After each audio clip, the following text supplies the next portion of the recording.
Ibu, Saudara Jemaat yang dikasihi Tuhan, selamat Paskah bagi kita semua. Hari ini dengan sukacita, ucapan syukur, kita datang kepada Tuhan dalam perayaan Paskah.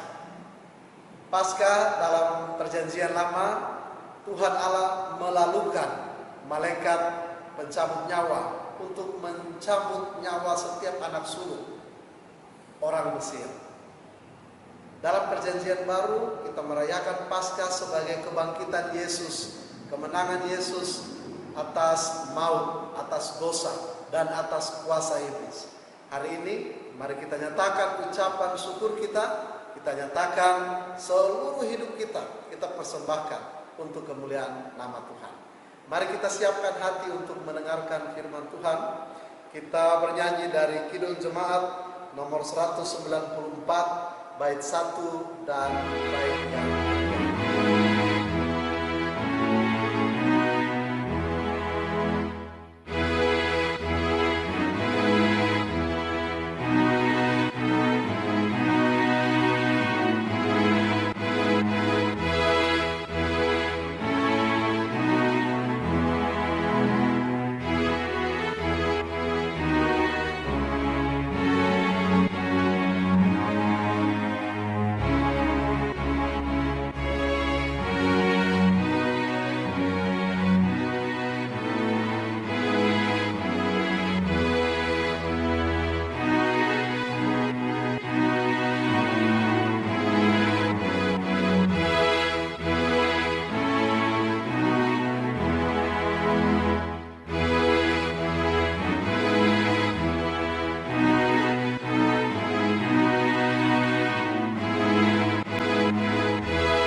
Sebelum kita membaca dan merenungkan kebenaran firman Tuhan, mari kita satu dalam doa, kita berdoa.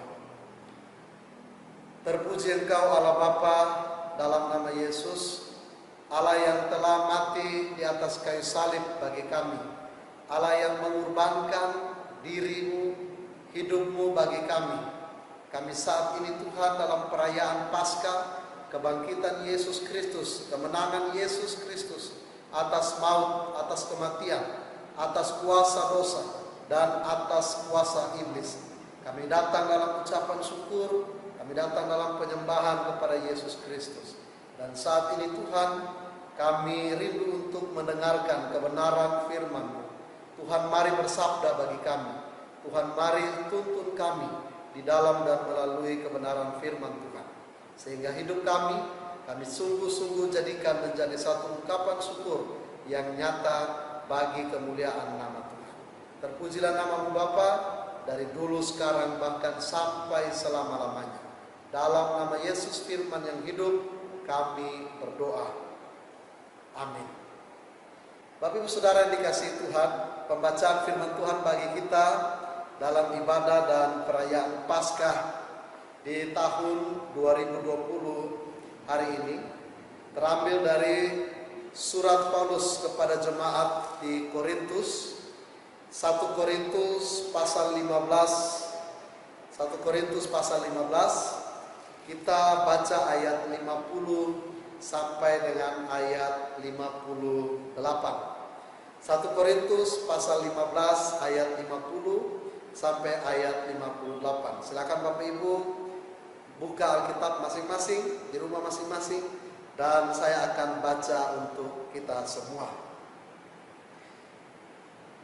Saudara-saudara, inilah yang hendak kukatakan kepadamu, yaitu bahwa daging dan darah tidak mendapat bagian dalam kerajaan Allah, dan bahwa yang binasa ini tidak mendapat bagian dalam apa yang tidak binasa. Sesungguhnya aku menyatakan kepadamu suatu rahasia. Kita tidak akan mati semuanya, tetapi kita semuanya akan diubah dalam sekejap mata pada waktu bunyi nafiri yang terakhir. Sebab nafiri akan berbunyi dan orang-orang mati akan dibangkitkan dalam keadaan yang tidak dapat binasa, dan kita semua akan diubah.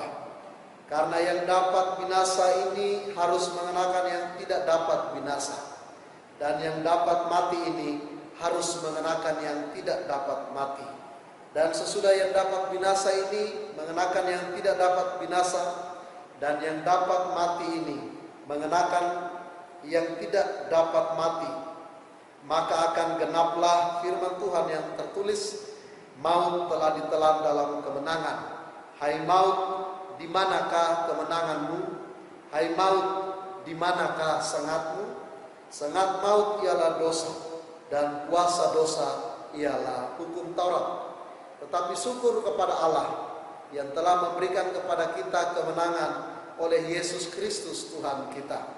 Karena itu saudara-saudaraku yang kekasih, berdirilah teguh, jangan goyah, dan giatlah selalu dalam pekerjaan Tuhan. Sebab kamu tahu bahwa dalam persekutuan dengan Tuhan, jerih payahmu tidak sia-sia. Demikianlah firman Tuhan, terpujilah Tuhan Yesus Kristus. Hendaklah firman Tuhan diam dengan segala kekayaannya di antara kamu, dan ucaplah syukur kepada Allah. Haleluya. Haleluya. Haleluya. Haleluya.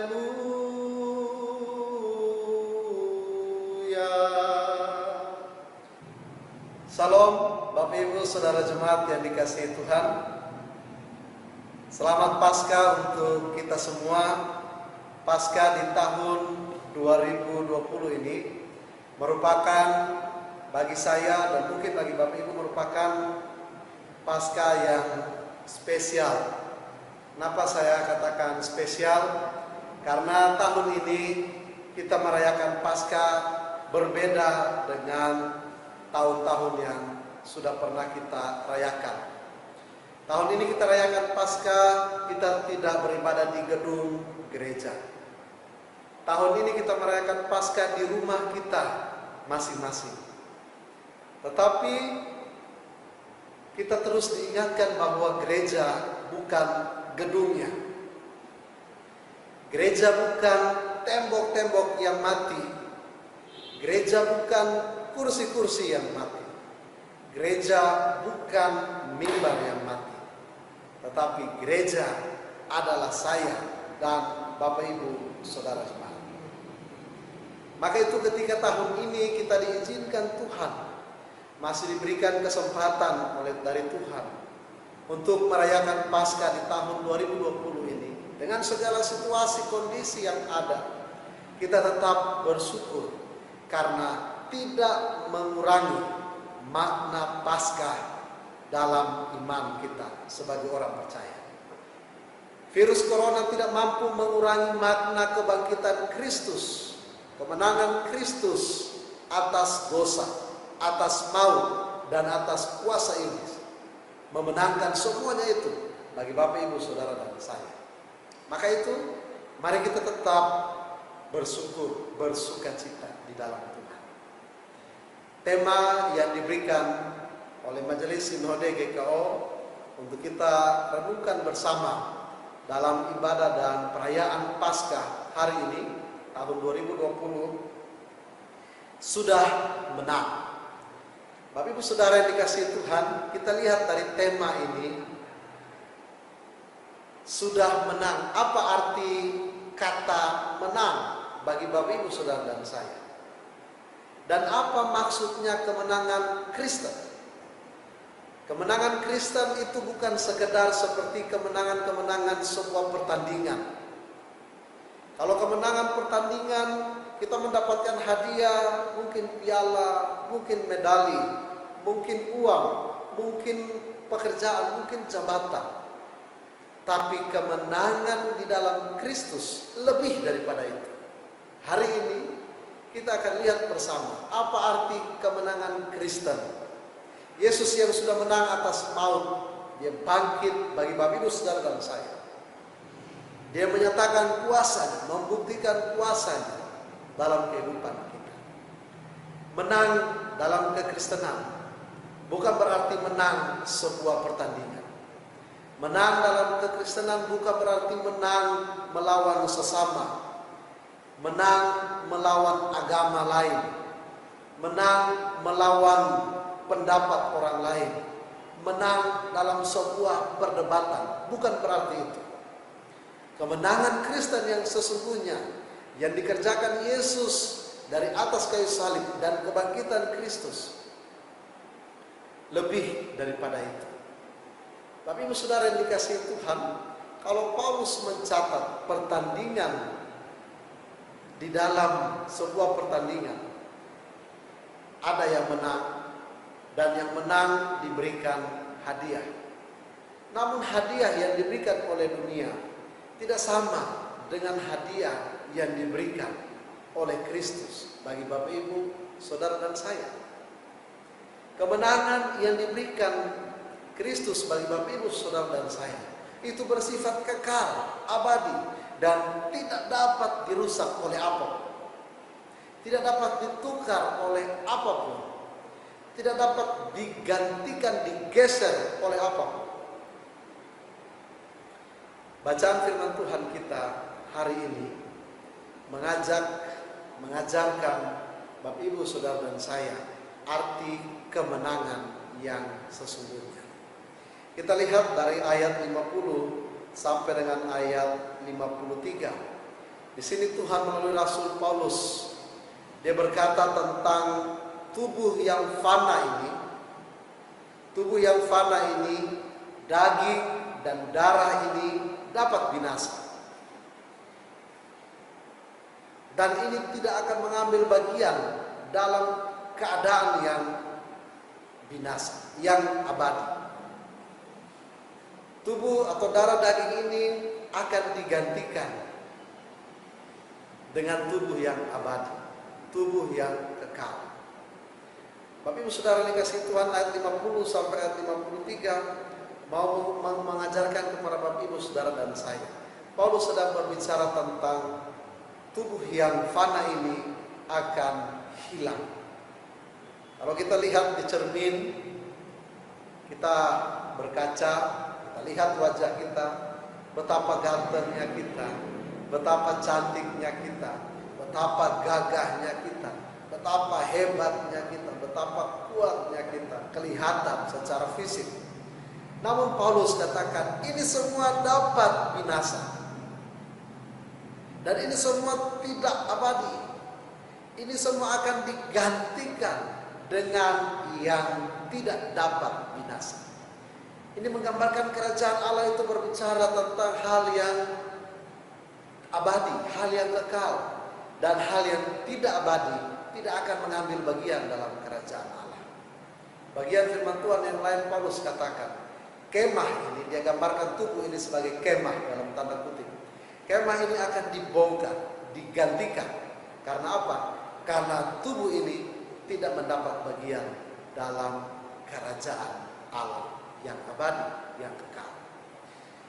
Bapak Ibu Saudara dikasihi Tuhan, yang kedua ayat 54 sampai dengan ayat 56. Di situ Paulus katakan kepada jemaat, Tuhan melalui Rasul Paulus katakan kepada jemaat bahwa Kristus telah mengerjakan kemenangan atas maut. Bapak Ibu Saudara dan saya, ketika kita mengenakan tubuh yang dapat binasa ini, tubuh ini penuh dengan dosa.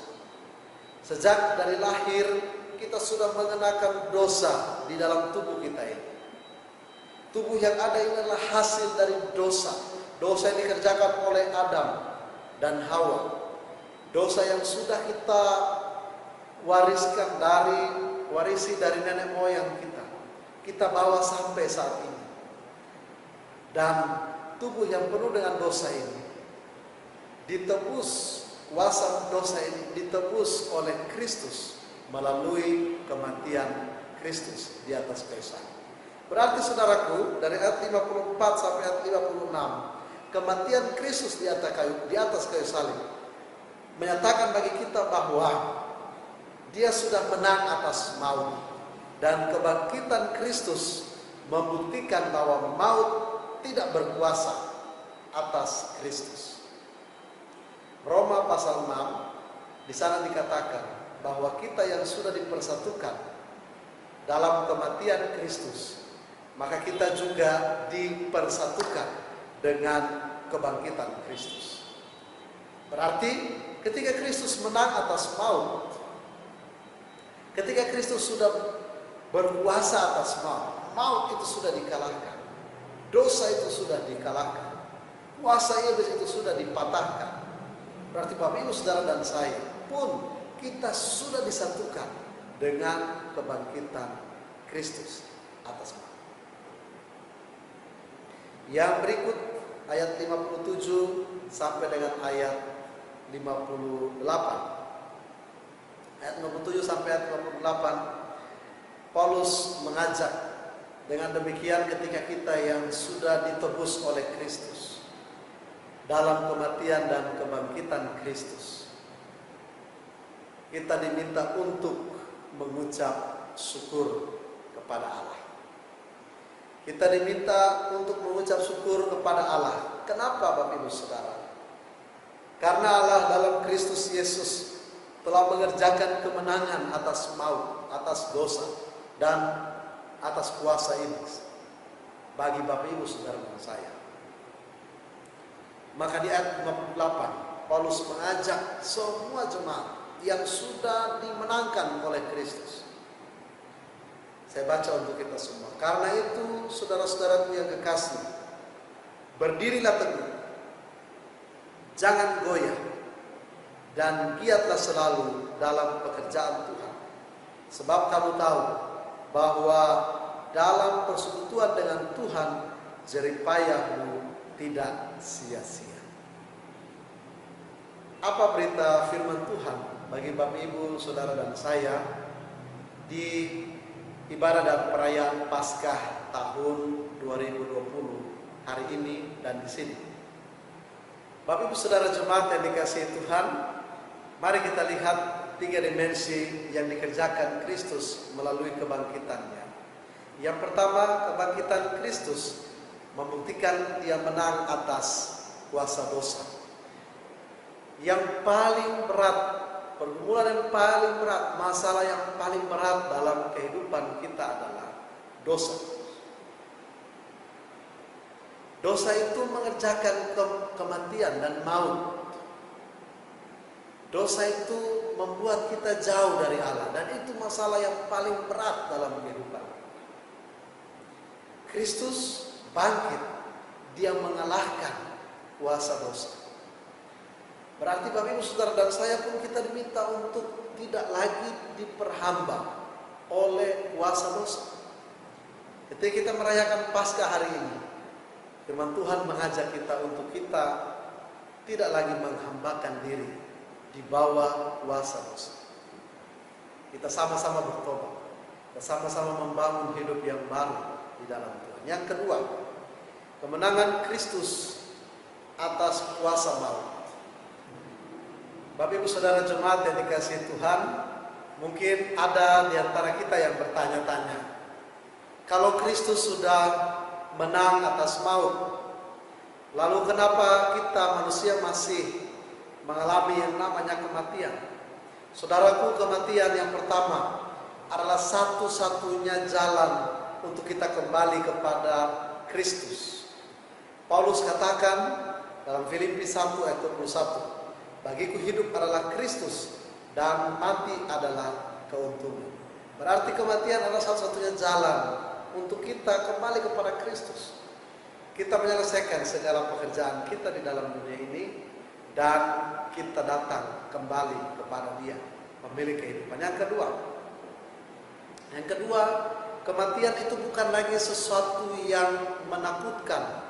Kenapa bukan lagi sesuatu yang menakutkan? Karena kita ketika sudah dipanggil Tuhan, keyakinan iman kita, firman Tuhan menjamin itu, bahwa kita sudah disediakan tempat untuk Bapak Ibu Saudara dan saya yang Tuhan Yesus sediakan di surga bagi setiap orang yang percaya dan hidup dalam Tuhan. Maka itu kematian bukan lagi sesuatu yang menakutkan.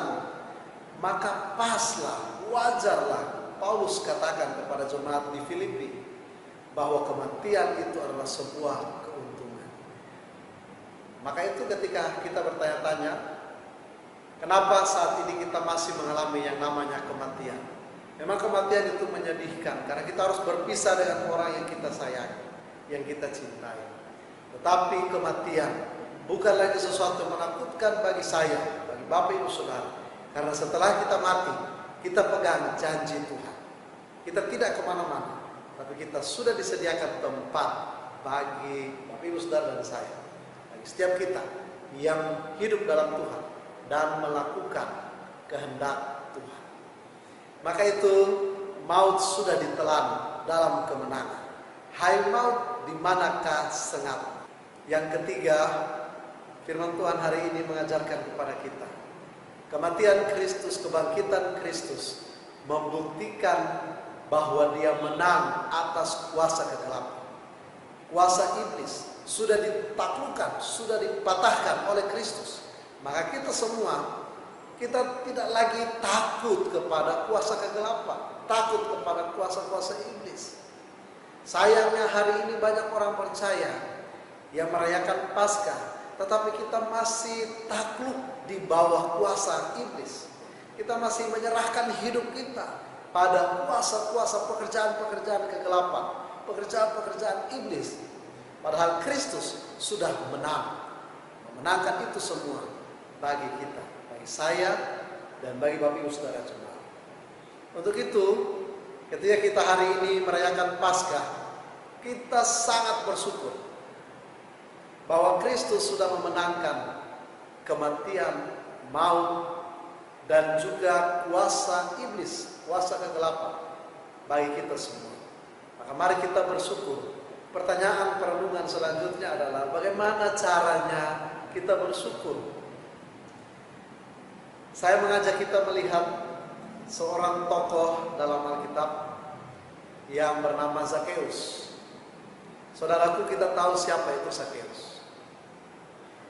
Ketika Yesus bilang, Zakeus, aku hendak menumpang di rumahmu, aku hendak datang masuk makan bersama di dalam rumah.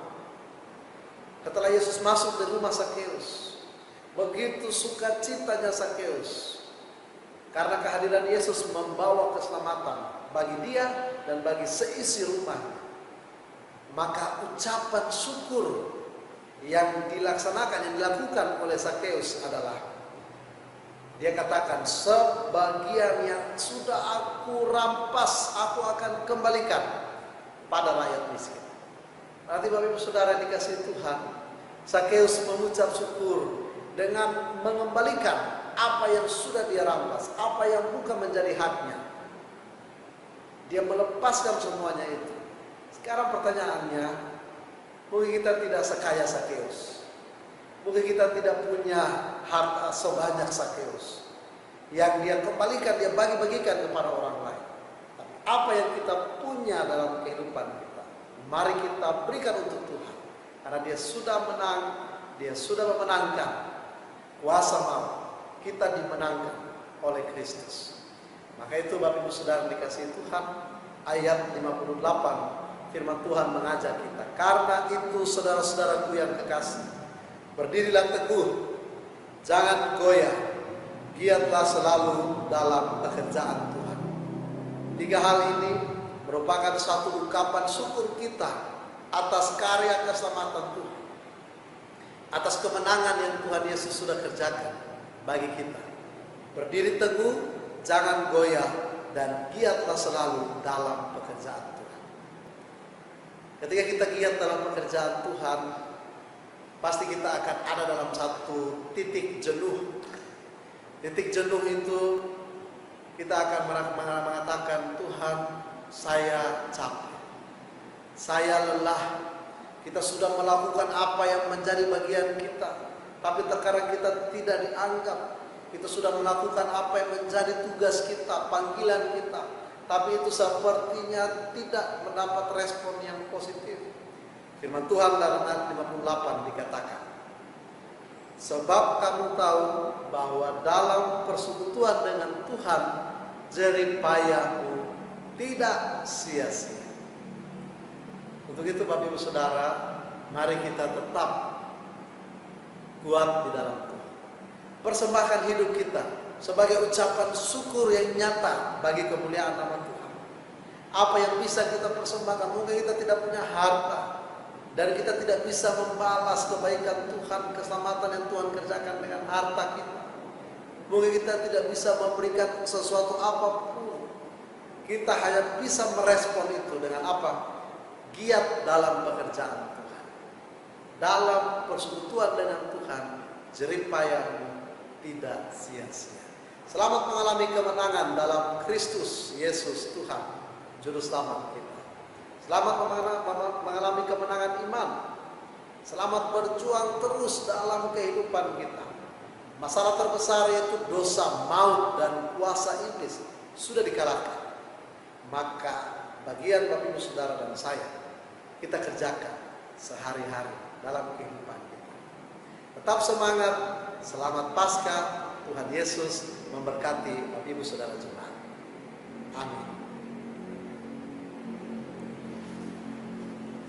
Kita memuji nama Tuhan dengan bernyanyi dari Kidung Jemaat 188. Kita nyanyikan Kidung Jemaat 188 bait 1, bait 2.